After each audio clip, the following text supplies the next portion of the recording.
What happens when you feel nothing after a loss? You're expected to fall apart. You're expected to cry. You're expected to collapse, absolutely break. But instead, there's nothing. Well, they have a name for that.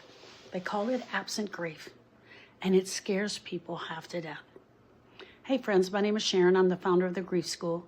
The Grief School is the place where healing begins. And if you feel numb after a major loss, I need you to hear me, and I want you to hear me clearly. Numb does not mean you did not love them. Numb does not mean you're not grieving. It doesn't mean you're not feeling. It means that you're numb. Absent grief is when you experience little to no emotional distress after a significant loss. And let me tell you something, it happens a lot, and it happens a lot to women. You're not hysterical, you're not sobbing, you're not outwardly grieving, and you also are getting judged for that. Sorry, but that's the truth. You're just flat. You're flatline. It can feel wrong. People might even say, I'm so surprised you're handling this so well. I can't even imagine. If it were me, I'd be on the ground in a fetal position. But inside you're thinking, why am I not reacting? Why am I like this? Why am I so calm? And here's what's actually happening. Numbness is not the absence of grief. Let me say that again. Numbness is not the absence of grief. It is protection. It is protection. It's the common reason absent grief can show up. Shock. Your nervous system is overwhelmed and you're ready to shut it down, or you've already shut it down. Avoidance. The pain feels too big, so your brain is limiting access to this pain. It won't let you go there because it's too emotional. It's an emotional overload. If you've had multiple losses stacked on top of each other, and they may not have all been death, your system may not have the capacity for this one. Other stressors may be a part of this. You were divorced and now he died. You have financial stress, you divorced, now he died. You have health issues. You're having problems with your parents. Your body is already maxed out. Alcohol and drug abuse may be another part that's playing a part in this. If you're avoiding and using alcohol instead of processing these emotions, may be another reason. You may have a distance from the loss. They were on deployment. They live far away. They're not present. You haven't seen them in a long time. They were someone famous and you never met them. These all count. They all count. They're not random. This is your nervous system's response. What absence grief is not. It is not proof that you did not care. It is not proof that you are cold. It is not proof that you are strong. You're so strong, you're handling this. It is not proof that you're doing this grief better than you thought. It's a delay to the grief system. It's a delay to your grief system. And here's the part people don't talk about. Here's the part that I want to talk about today, because people quite often don't talk about this. Absent grief does not often stay absent. I'm going to say that again so the people in the back can hear me. Absent grief doesn't always stay absent. It's waiting. It's waiting for you, and it will wait.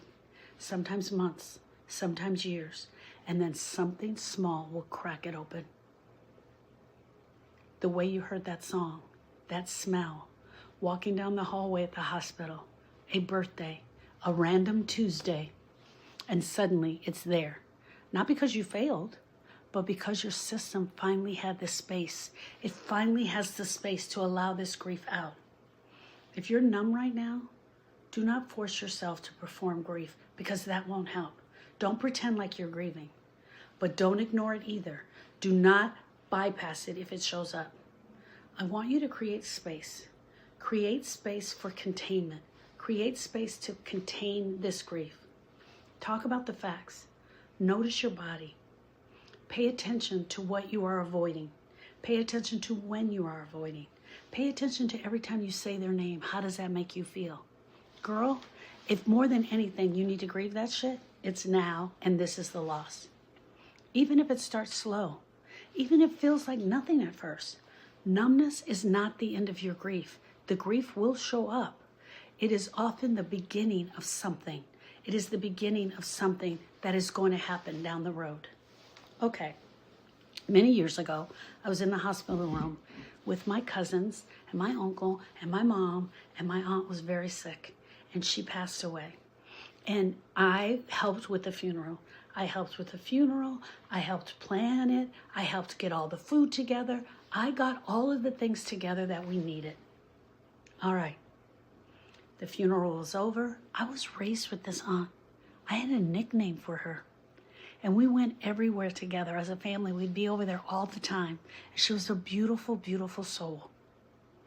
And after the funeral was over, I got up, I got dressed, and I dusted myself off, and I went to living my life.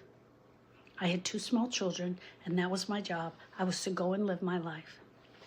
8 months, almost 8 months to the day. It was a random Tuesday.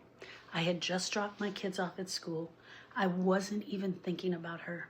And I was driving down this long stretch of highway, and all of a sudden, out of nowhere, I got filled with the spirit of her. And my heart started to hurt so bad. I had to pull my car over, and I began to cry like she had just died at that moment. I knew for a fact I was crying for her. I knew for a fact it was grief for her. It was absent grief that I never allowed to enter my heart and soul from 8 months prior. Friends, don't be surprised if all of a sudden you show up somewhere and all of a sudden you're grief-stricken. Just because you're numb, just because you have no outward signs of your inward emotions at this time does not mean that it's not coming.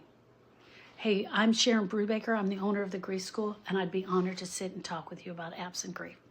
Click the link. Follow me. Let's meet.